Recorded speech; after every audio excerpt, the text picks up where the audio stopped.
Kaç dostlar, yaxşısınız? Bugün Papel 2 oynuyoruz dostlar. İkinci bölümünü. İndi gedib baxaq oyunu.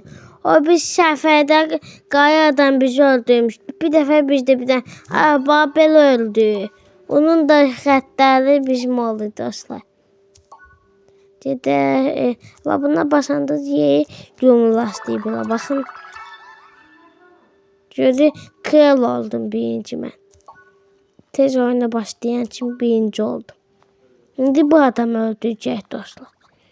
Yiyəcək birinci kralını.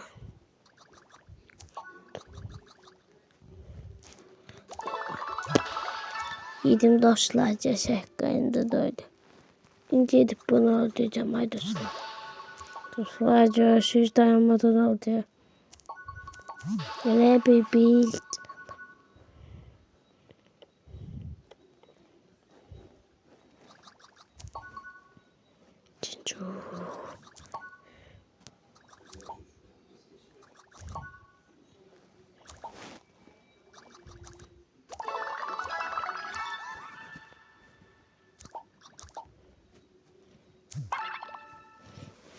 Dostlar, öldüm. Günlük video bitti.